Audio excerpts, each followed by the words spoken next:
गुरु भगवान के शुक्राने हैं। देखिए, एक प्रेमी का प्रश्न है कि मन किसे कहते हैं, कि मन का हमें पता ही नहीं होगा तो हम उसको कैसे समझेंगे। वैसे तो हमें मन का पता है, लेकिन अगर उसको बौद्धिक रूप से हम समझना चाहें तो समझेंगे तो उसको अच्छे से समझ पाएंगे। मन किसे कहते हैं? मन वह अदृश्य शक्ति है जो मानव को सोचने समझने, चिंतन मनन, एकाग्रता, ज्ञान को ग्रहण करने में, आचार व्यवहार के लिए सक्षम बनाती है। हम कुछ भी गेन करते हैं, सोचते हैं, समझते हैं, डिसीजंस लेते हैं, वो किससे लेते हैं? अपने मन से। तो मन क्या है? मन एक शक्ति है जो हमें सारे कार्य को करने के लिए एक मोड है। हम कुछ भी सोचते हैं, किसके द्वारा सोचते हैं? मन के द्वारा तो सोचते हैं। जैसे आज मैं सुखी हूं, आज मैं दुखी हूं, ये हमें कौन बता रहा है? ये मन बता रहा है हमें। तो मन क्या है? जो कुछ भी हम गेन कर रहे हैं इंद्रियों को देखकर, वो सारी इंस्ट्रक्शंस हमें मन देता है, चाहे वो अच्छी है चाहे वो बुरी है। अब मन, वैसे तो दो प्रकार के मन के बारे में हमने सुना होगा, चेतन मन, अवचेतन मन और अचेतन मन। कॉन्शियस माइंड, सबकॉन्शियस माइंड और अनकॉन्शियस माइंड। पहले हम बात करते हैं चेतन मन की, यानी कि कॉन्शियस माइंड। देखिए, वर्तमान में जो कुछ भी बताया ना, अभी हम गेन कर रहे हैं, वो हमारा सारा कॉन्शियस माइंड ही है, जो हमारा जागरूक है, जिससे हम समझ रहे हैं चीजों को, या जिसके द्वारा हम अपने दिन भर के कार्य करते हैं, या चीजों को समझते हैं, देखते हैं, परखते हैं, कुछ भी जागरूक होकर, यानी कि मैं इसमें अलाइव हूं, मैं इस चीज को देख रहा हूं, वो हमारा चेतन मन हो गया। लेकिन जैसे मानो समुद्र है ना, समुद्र में एक चट्टान है, लगा लो, ठीक है ना, एक नुकीली चट्टान है, और उस चट्टान का जो नुकीला पार्ट है वो ऊपर दिख रहा है खाली आपको, और बाकी पार्ट उसका पानी में है, ठीक है ना। लेकिन दिखाई कौन सा भाग दे रहा है आपको? जो पानी से ऊपर है, नुकीला पार्ट, यानी कि वो बहुत छोटा पार्ट है, लेकिन पूरा जो भाग है उसका वो पानी के अंदर है, वो हमें नहीं दिखाई दे रहा। सेम यही हमारे मन की स्थिति होती है।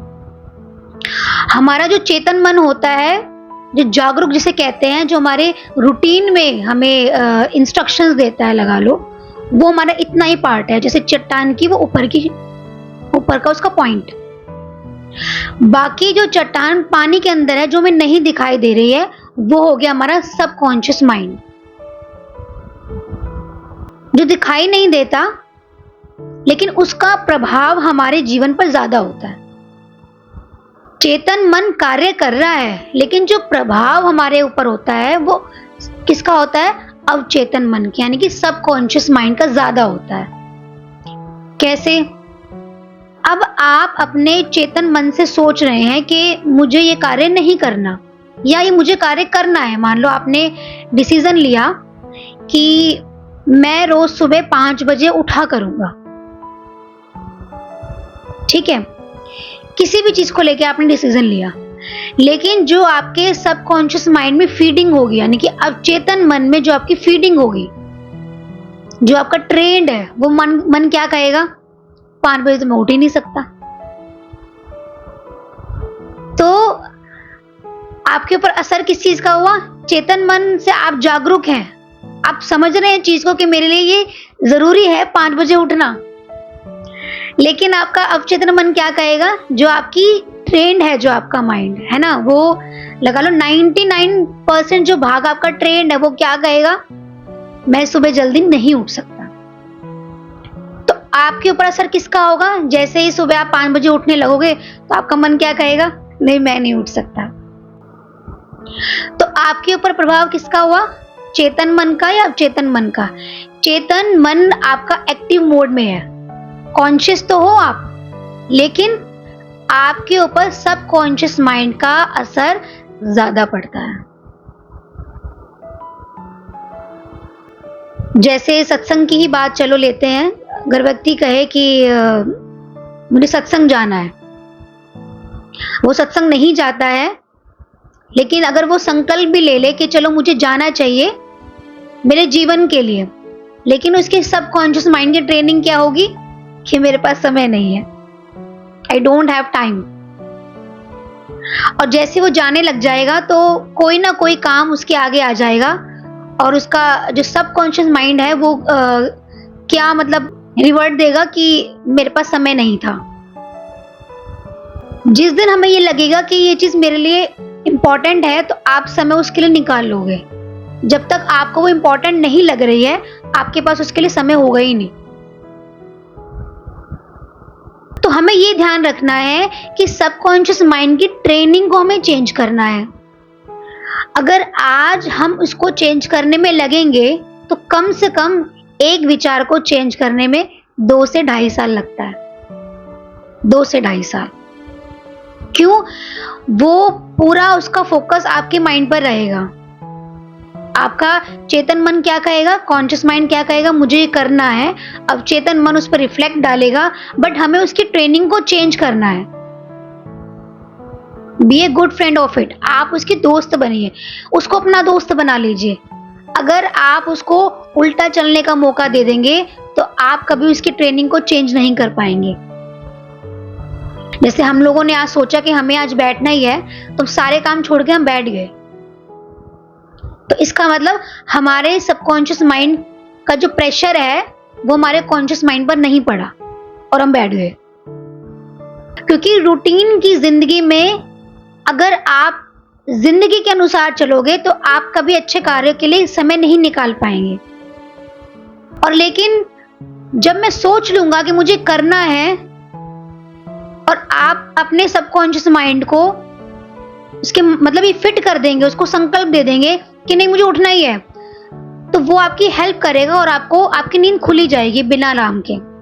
देखिए पहले के टाइम में फोन नहीं होते थे, अलार्म भी नहीं होता था, तो उनके माइंड की ट्रेनिंग क्या होती थी, 4 बजे उठना है। पहले के लोग जो जल्दी उठते थे, सूर्य उदय होने से पहले उठते थे, तो उनको पहले ही पता लग जाता था कि सूर्य उदय होने वाला है और वो अंदर से उनको उनके जो सबकॉन्शियस माइंड है उनको क्या करता था, अलार्म देता था कि उठना है अब, और वो ऑटोमेटिकली उठ जाते थे।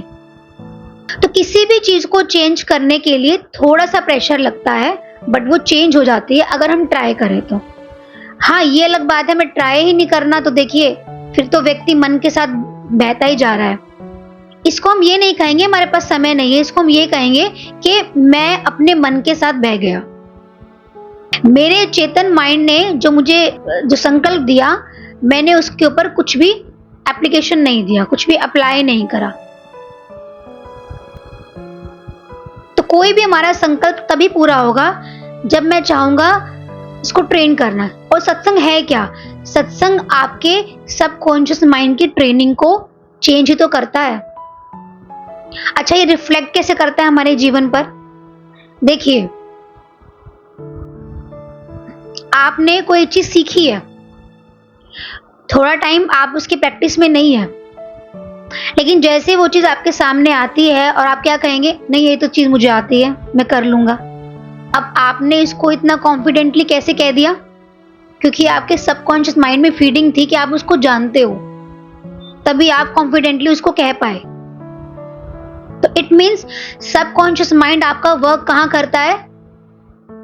आपको कॉन्फिडेंट बनाता है। तो ये आपके लिए पॉजिटिव बात भी है कि जितना आप कॉन्फिडेंट होगे उतना ये आपके ऊपर वर्क करेगा अच्छाई के लिए। तीसरा हम बात करते हैं अचेतन मन, अनकॉन्शियस माइंड। अब अनकॉन्शियस माइंड भी हमारा वर्क करता है, लेकिन मतलब ये हमारे लिए इतना वैल्यूएबल नहीं है, क्योंकि इसका प्रभाव शरीर पर जब पड़ता है तो आपका कॉन्शियस माइंड और सबकॉन्शियस माइंड की फीडिंग बिल्कुल फेल हो जाती है। जब इसका प्रभाव शरीर पर पड़ता है तो ये बहुत ज्यादा पावरफुल होता है। कैसे? जैसे कोई व्यक्ति कोमा में चला जाता है तो वो ना तो चेतन होता है, कॉन्शियस होता है, और ना उसका सबकॉन्शियस माइंड वर्क कर रहा होता है, लेकिन फिर भी कहते हैं उसका मन चल रहा है, तो उसका उस समय अचेतन मन काम कर रहा होता है। तो ना तो वो सोया हुआ है ना वो जागरूक है। मतलब शरीर के ऊपर अगर वो असर करेगा, शरीर को एहसास कम होगा उसका। ठीक है ना? जैसे आपने देखा होगा सड़क पर हम जाते हैं, कोई अपने आप से बातें कर रहा होता है, तो उस समय उसका कौन सा माइंड वर्क कर रहा है? कॉन्शियस माइंड, सबकॉन्शियस माइंड और अनकॉन्शियस माइंड। कौन सा वर्क कर रहा होता है? अनकॉन्शियस, अचेतन मन काम कर रहा। मन तो उसका भी काम कर रहा है, वो कुछ बोल रहा है, इसका मतलब अंदर की शक्ति उसे कुछ बुलवा रही है, बट उसको पता नहीं मैं क्या बोल रहा हूं। वो जागरूक भी नहीं है, वो सोया हुआ भी नहीं है, सुषुप्त में हो गया, पता ही नहीं है व्यक्ति को, बट हमें लग रहा है कि वो व्यक्ति कुछ बोल रहा है। तो वो अचेतन मन की क्रिया है, उसका रिफ्लेक्शन है। एक एग्जाम्पल हम और लेते हैं इसका, अचेतन मन का। जैसे भक्ति में भी आप देखते हैं कि जब व्यक्ति ज्यादा भक्ति कर लेता है तो उसके साथ विभिन्न क्रियाएं होती हैं। उस समय वो जागरूक नहीं है, उसको नहीं पता मेरे साथ क्या हो रहा है, और वो सोया हुआ भी नहीं है, उसको ये पता है मेरे साथ शरीर के साथ कुछ तो घट रहा है, लेकिन अंदर की अचेतन शक्ति उसके ऊपर रिफ्लेक्ट कर रही होती है उस समय। तो बॉडी पर कंट्रोल नहीं होता है। मन का और बॉडी का जो कनेक्शन है वो कम होता है उस पर। बॉडी उस पर रिफ्लेक्ट तो करेगी, लेकिन उसको पता नहीं चलेगा। ये तीनों चीजें हमारे उसमें वर्क करती हैं। इसमें लगा लो, अचेतन मन पूरी तरह सुप्त रहता है। इस मन में होने वाली प्रतिक्रियाएं जागरूकता के धरातल के नीचे होती है, बिल्कुल नीचे होती हैं। यह अचेतन मन चेतन मन और अवचेतन मन पर पूरी तरह हावी होता है। इसका प्रभाव अल्पकालीन और दीर्घकालीन दोनों ही प्रकार का हो सकता है। ये नहीं है कि इसका प्रभाव बहुत ज्यादा हो, कम भी हो सकता है, अल्पकालीन भी हो सकता है, दीर्घकालीन भी हो सकता है। दीर्घकालीन मतलब जैसे व्यक्ति कोमा में चला गया। अल्पकालीन मतलब जैसे कोई शराबी शराब पी लेता है। अब देखिए, शराब पी है, नशे में है, फिर भी इतना ज्यादा बोलता है। अब कौन बोल रहा है उसके अंदर से? उसका अचेतन मन बोल रहा होता है। उस समय उसका अचेतन मोड जो है वो एक्टिव होता है, वो वर्क कर रहा होता है। लेकिन जब वो जैसे ही सुबह होगी, वो अपने चेतन मन में आएगा, उससे पूछा जाएगा कि तुम इतना रात को इतना कुछ बोल रहे थे, तो वो कहेगा कि उसको पता ही नहीं है मैंने क्या बोला। वो क्या कहेगा? मैंने नशे में इतना सब कुछ बोल दिया। बल्कि अगर उसको साइंटिफिकली कहे तो उसका अचेतन मन उसके ऊपर हावी था। तो उस समय उसको कॉन्शियसनेस भी नहीं थी और सबकॉन्शियस माइंड भी उसका जागरूक नहीं था कि तुम्हें ये करना चाहिए या नहीं करना चाहिए। कोई भी दलील उस समय उसकी काम नहीं करेगी, काम ही नहीं करेगी। तो अचेतन मन का जो प्रेशर है, जब वो ज्यादा होता है तो ये दोनों चीज पे वर्क नहीं करती है। लेकिन हम जिस मोड में होते हैं वो किस में होते हैं? चेतन मन में। हम काम तो चेतन मन में कर रहे होते हैं, लेकिन हमारे ऊपर जो ऑरा होता है, असर होता है, वो अवचेतन मन का काम करता है।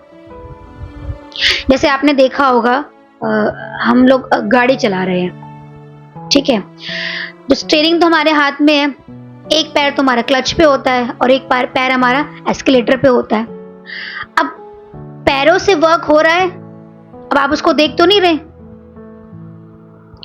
देखने पर अगर देखा जाए ध्यान किस पे? थोड़ा सा हाथ पे है या सामने ध्यान होगा, बट पैरों की तरफ तो आप देख तो नहीं रहे, बट पैर फिर भी चल रहे हैं। वो कहां से चल रहे हैं?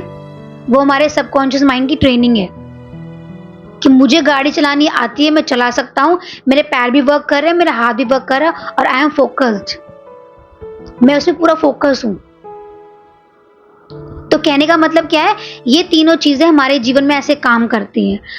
तो इसमें कभी भी हमें दुखी नहीं होना चाहिए। अगर आपका सबकॉन्शियस माइंड बार बार आपको ट्रेन करता है तो आपको भी इसको ट्रेन करना है, नहीं मुझे इसको अच्छाई के लिए यूज करना है। ठीक है, हमारे पूर्व जन्मों की ट्रेनिंग कैसी थी, ये हमारे सत्संग में जब तक हम नहीं आए थे हमारी ट्रेनिंग कैसी थी, उसको छोड़ दीजिए। गुरु ने हमें जो ज्ञान दिया है वो हमारे सबकॉन्शियस माइंड की फीडिंग को चेंज करने के लिए दिया है। अब हम इसको नई तरीके से ट्रेन करेंगे। कुछ भी अभी बताया ना कि ये कुछ भी नेगेटिव इम्पैक्ट आपके सामने आता है, आप उसको पॉजिटिवली बोलो। जैसे गुस्सा बहुत ज्यादा आता है तो गुरु ने जैसे कहा आपको गुस्सा नहीं करना है, तो हम क्या कहेंगे, हमारा सबकॉन्शियस माइंड जो है, जो ट्रेंड है, वो झट से क्या बोलेगा, नहीं नहीं गुस्सा तो मुझे बहुत ज्यादा आता है, ये तो मैं कंट्रोल नहीं कर सकती। लेकिन अगर हमारा प्रेम होगा, अगर हम सचमुच में चाहते हैं कि मेरा गुस्सा कम हो, तो जैसे आपको गुस्सा आए तो आप उसको ट्रेन करिए, नहीं नहीं मुझे गुस्सा नहीं आता है। आपका सबकॉन्शियस माइंड बार बार कहेगा कि नहीं आता है, लेकिन आपको क्या कहना है, नहीं आता, कम आता है। तो देखिए वो धीरे धीरे धीरे धीरे कम होने लग जाएगा। और जैसे आप गुस्सा करने लगोगे ना, तो आपका सबकॉन्शियस माइंड क्या कहेगा, अरे मुझे तो गुस्सा आता ही नहीं है। तो धीरे धीरे देखिए प्रभाव होते होते कम होता है। जैसे गन्ना होता है, गन्ने में से उसको पहले मशीन में डालो, उसमें पूरा जूस निकलता है, दूसरी बार डालो थोड़ा थोड़ा निकलता है, तीसरी बार डालो तो उसमें जूस बचता ही नहीं है। तो ये है कि मन को एक बार मशीन में डाल रहे हो आप, तो पूरा जूस निकालेगा उसका, है ना। तो पूरा एक बार प्रेशर से आएगा, फिर कोई बात नहीं, आगे उसको छोड़ दो, परेशान मत हो, दोबारा फिर प्रेशर से आएगा, फिर उसमें 20% कम होगा, फिर 20 कम होगा, करते करते करते करते आपके अकॉर्डिंग आएगा कि मुझे यहाँ गुस्सा करना जायज है, मैं करूंगा, और नहीं जायज है, मैं तो नहीं आएगा। तो ऐसे धीरे धीरे कोई चीज कंट्रोल होती है। गुरु कहते हैं आप कहो कि भी छड़ी घुमा दो कोई चमत्कार हो जाए, ऐसे चमत्कार नहीं होता। Everything is based on your training, कि आप अपने माइंड को ट्रेनिंग क्या दे रहे हो, वो उस पर डिपेंड करता है। गुरु हमारे माइंड को ट्रेन ही करते हैं, किसके लिए, अच्छाई के लिए। और जब हमारा माइंड अच्छा हो जाता है तो ये हमारे लिए हेल्पफुल होता है। अभी हमारा मन कई मायनों में अच्छा नहीं है, तो इसलिए हमारे लिए हेल्पफुल नहीं है। हम सोचते कुछ और है, होता कुछ और है। जैसे आपने किसी व्यक्ति को देखा होगा, उसको ऑब्जर्व करिए कि सबसे पहले आप अच्छे अपने से होइए। भगवान ने जैसा दिया ना उसको स्वीकार कीजिए, कोई बात नहीं, लेकिन मैं पूरी कोशिश करूंगा कि गुरु के अच्छाई के गुण मेरे अंदर आए। और जैसे ही सामने रिफ्लेक्शन आता है तो कोई बात नहीं, उसको पूरा चेंज करने का प्रयास कीजिए। लेकिन जैसे ही कोई अच्छाई आपके सामने आएगी तो हमारा जो ट्रेंड मन है वो क्या कहेगा, नहीं नहीं नहीं नहीं कुछ नहीं होता, कुछ नहीं होता, कोई बात नहीं, मुझे करना ही नहीं है, मुझे लेना ही नहीं है। तो ये हमारा ईगो भी कई बार हमारे सामने आ रहता है, हमारी ट्रेनिंग भी सामने आ रहती है, क्योंकि कई बार किसी व्यक्ति को देने की आदत हो ना तो उसको लेने की हैबिट नहीं होती, और कई बार उसको लेने का बन गया तो उसको क्या लगेगा, उसको दुख होगा। तो उसके दुख को समझते हुए उसको इतना प्यार से दीजिए कि वो उसमें एडजस्ट भी कर पाए और इस सिचुएशन से निकल भी पाए। इसलिए कहते हैं कि भगवान ने संसार में कोई दुख नहीं बनाया, दुख सारा हमारे मन से है। कुछ चीजें हमारे लिए एक्सेप्टेंस होती है, कुछ चीजें हमारे लिए एक्सेप्टेंस वाली नहीं होती है, लेकिन हमें एडजस्ट तो हर चीज में करना है। और करते करते करते करते एडजस्टमेंट भी खत्म हो जाती है, क्योंकि अब जो मैं चाह रही हूं वही हो रहा है, या भगवान की बनाई हुई चीज में मेरी क्या है, मेरी सहमति है। तो प्रकृति के साथ हमारी एकता हो जाती है, दोस्ती हो जाती है, तो फिर वो हमें इतना हानि नहीं देती। जैसे आपने देखा होगा एक कुत्ता होता है, कुत्ता भी आपसे डर रहा है और आप भी कुत्ते से डर रहे हो। अब वो आपको डराएगा कब, जब आपकी जो सेंसेस होगी वो डरने वाली होगी, तो आपको डराएगा। एक बार आप उसको तेज आवाज से बोल दो तो वो खुद डर जाएगा, वो खुद पीछे हो जाएगा। लेकिन वो डरा कब तक रहा है, जब आप डर रहे हो। तो आपको अपने अंदर ये विश्वास लाना होगा कि नहीं, मुझे डर नहीं लग रहा। वो खाली जीव ही तो है, वो डरा कर ही अपने आप को बचा सकता है, उसके पास और कोई साधन नहीं है। वो गुस्सा कैसे करेगा? वो बोल तो सकता नहीं है, हम बोल के कह सकते हैं, वो बोल के कैसे कहेगा? तो वो गुस्सा करके, डरा करके ही अपने कमी को पेश करेगा। लेकिन हमें उसको देखते हुए हमें क्या करना है? भगवान ने हमें उसके ऊपर बनाया है, तो हम क्यों डरें? तो अगर आप तेज आवाज में उसको बोलोगे तो वो खुद डर के खुद चला जाएगा। कोई भी सिचुएशन हमारे सामने आती है तो हमें डराती है। अगर हम डर गए उससे तो हम क्या कहेंगे? अरे मैं डर गया उससे, तो वो आपके ऊपर हावी हो जाएगी। अगर आप नहीं डरोगे होगा क्या? अच्छा बताओ, ज्यादा से ज्यादा बड़ी चीज क्या होनी है? बड़ी चीज तो ये है कि हमारी मृत्यु हो गई, उससे बड़ी चीज कोई नहीं है। और अपने अंदर ये विश्वास रखना चाहिए कि हम भगवान की संतान है। इस संसार के मालिक भगवान है। तो जब मालिक का हाथ मेरे ऊपर है तो मुझे किसी चीज से नहीं डरना चाहिए। भगवान की दुनिया है, अगर वो हमारे सामने कोई सिचुएशन ला रहे हैं तो सब कुछ कर सकते हैं, वो सर्व समर्थ हैं, तो डरे क्यों हम? हम भगवान के बच्चे होकर हम इंसान से डरेंगे? जो व्यक्ति ज्ञान नहीं सुनता, जो देखिए वो खुद अज्ञान से दुखी है, तो उससे डरना नहीं चाहिए। उसके ऊपर सोचना चाहिए ये दुखी है, अज्ञानी है, कोई बात नहीं, अंदर से उसको माफ कर दो। हमने ज्ञान सुना है तो हम अपने आप में खुश हैं, उसकी बातों को लेकर ज्यादा ब्रूड ना करें। तो धीरे धीरे देखिए हमारे ऊपर जो है नेगेटिविटी का जो प्रेशर है वो कम होता चला जाएगा और हमारा जो अवचेतन मन है वो एक नए रूप में रिफ्लेक्ट होगा। कैसे? प्रेम की भाषा, पॉजिटिव सोचना और किसी भी बात को नेगेटिव लेना ही नहीं। ये गुण हमारे अंदर आते चले जाएंगे। फिर आप जो सोचोगे वो होगा। फिर आप सोचने से भी डरोगे कि नहीं, मुझे गलत सोचना ही नहीं है, क्योंकि मैंने अगर अपने अवचेतन मन में कोई भी गलत फीडिंग डाल दी तो वो देखिए वो आउटपुट तो देगी। आप जो सोचते हो, जो करते हो, जाते हो, गेन करते हो, वो सब आपका सबकॉन्शियस माइंड आउटपुट देता है। ये कंप्यूटर है, इसमें जो आप इनपुट दे रहे हो तो वही दे रहा है।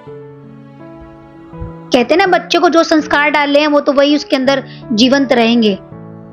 अब राम जी के अंदर संस्कार थे कि उनको घर निकाला भी दे दिया तो वो चुपचाप चले गए, क्योंकि संस्कार थे उनके अंदर। उनके सबकॉन्शियस माइंड की ट्रेनिंग ही अच्छाई थी, धर्म था। अब किसी के अंदर ट्रेनिंग हो बुराई की, हम एकदम सोच ले व्यक्ति हमें अच्छाई देगा, कहां से देगा? तो उसकी बात का कोई बुरा नहीं मानना चाहिए कि ठीक है इसकी ट्रेनिंग वैसे ही है, तो अच्छाई नहीं है तो कोई बात नहीं, आज बुराई दे रहा है लेकिन मुझे अच्छाई देनी है। क्या? कि मुझे गलत नहीं सोचना है। तो इसलिए ये तीनों मोड हमारे जीवन में रहते हैं। वैसे तो गुरु हमें कहते हैं देखिए मन नाम की कोई चीज नहीं होती। कैसे? क्योंकि वो खाली आपकी सोच है, विचार है, और विचार अच्छा भी हो सकता है, बुरा भी हो सकता है। आप उसको अच्छा करिए वो अच्छा है, बुरा करिए वो बुरा है। लेकिन आप ये मत सोचिए कि उसका भी प्रेशर मत डालिए। अरे मैं तो सत्संग सुनती हूँ, मेरे अंदर तो गुस्सा नहीं आना चाहिए, मेरे अंदर से ये बात गलत निकल गई तो आप अपने आप को कोसने लग गए। क्यों भाई? जब जब धरती पर, अभी बताया था ना, एक चीज और बताई थी, अगर सामने वाला ने गलत है और आप उसकी बात को स्वीकार कर रहे हो कि नहीं भाई मैं तो सत्संग सुनता हूं तो मैं गलती को भी स्वीकार कर लेता हूं, तो आप उसको गलती करने का मौका दे रहे हो, है ना? तो भगवान कृष्ण भगवान ने हथियार नहीं उठाए, लेकिन अधर्म को भी तो नहीं होने दिया ना। अधर्म के लिए, धर्म को स्थापित करने के लिए उन्होंने 5 पांडव जो धर्म की न्यायमूर्ति थे उनको खड़ा कर दिया। तो वो 5 मन क्या थे? वो पॉजिटिव मन थे, तो नेगेटिविटी को मारने के लिए। तो इसलिए अपनी बात कहना कोई गलत नहीं है, अपनी बात कहिए। सामने वाले को अच्छी लगती है बहुत अच्छी बात है, नहीं अच्छी लगती है तो कोई बात नहीं है, आप उसको अपने तक रखिए, लेकिन हम गलत नहीं सोचेंगे, बस ये हमारे अंदर होना चाहिए। जरूरी नहीं है कि सारी दुनिया आपको पसंद करे। भगवान कृष्ण जब द्वापर में थे हर कोई उनको पसंद नहीं करता था। शिशुपाल ने भी खूब गालियां दी हैं, रुक्मी ने भी खूब उनको कोसा है, तो बहुत सारे उनके जो है वैरी रहे जो उनको भगवान नहीं मानते थे। अब भगवान कृष्ण ये थोड़ा ना सोचेंगे कि ये मेरे लिए नेगेटिव सोच रहे हैं तो मैं इनको पॉजिटिव करने के लिए कुछ करूं। नहीं, इनकी बुद्धि ऐसी है तो ये नेगेटिव ही सोचेंगे। इनके सबकॉन्शियस माइंड की ट्रेनिंग ही कैसी है, कुटिलता, पॉलिटिक्स थी उनके माइंड में, क्योंकि वो अच्छा ही नहीं चाहते थे, तो उनके साथ वैसा व्यवहार हुआ। पांडव अच्छा ही चाहते थे तो भगवान पांडव के साथ खड़े हुए थे। तो हमारी जो इंद्रियां हैं वो कैसी रहे, वो शुद्ध रहे। और देखिए, व्यक्ति जब बुद्धि की बात करता है तो बुद्धि भी इस मन से ही चलती है। कैसे? अगर आपका मन कह रहा है मुझे सोना है, आप सो गए, तो आपकी बुद्धि काम करेगी उस समय? अब आपको उठा के कहा जाए अरे इस चीज में बता दो, इसमें क्या निर्णय लेना है, आप क्या कहेंगे? अभी मुझे नींद आ रही है, मुझे डिस्टर्ब मत करो। आपका मन सो गया तो बुद्धि की शक्ति तो वहीं खत्म हो गई। तो बुद्धि किसकी शक्ति से काम कर रही है? मन की। और मन किसकी शक्ति से चल रहा है? आत्मा की शक्ति से। आत्मा का कोई रोल ऑफ मॉडल नहीं है, आत्मा तो खाली प्रकाश डाल रहा है उस पर। मन में अच्छे और बुरे संस्कार है, आत्मा में कोई अच्छे बुरे संस्कार नहीं है, मन के संस्कार है सारे। लेकिन आत्मा की शक्ति से मन के संस्कार चेंज हो सकते हैं, और मन के संस्कार चेंज होंगे तो बुद्धि निर्णय अच्छा करेगी, निर्णय आपके अच्छे होंगे। और जब निर्णय अच्छे होंगे तो लोग आपसे अच्छा निर्णय लेंगे। साधु संतों से निर्णय क्यों लेते हैं? क्योंकि उनकी निर्णयात्मक बुद्धि क्या होती है? पावरफुल होती है, पॉजिटिव होती है, तो वो हमारे जीवन में काम करती है। इसलिए जब तक आपको लगे कि मेरे सबकॉन्शियस माइंड की ट्रेनिंग अच्छी नहीं है, बार बार रिफ्लेक्ट करता है, तो सारे अच्छे निर्णय में गुरु से लेने चाहिए कि इस सिचुएशन में मेरे साथ मेरा मन ये कह रहा है तो मैं इस पर क्या निर्णय दूं। गलत निर्णय का साथ कभी नहीं देना चाहिए। अगर आपकी बुद्धि ने गलत निर्णय ले लिया और आपको पता है मेरी बुद्धि गलत निर्णय ले रही है, उसका सहयोग मत करो, मन को बढ़ावा मत दो।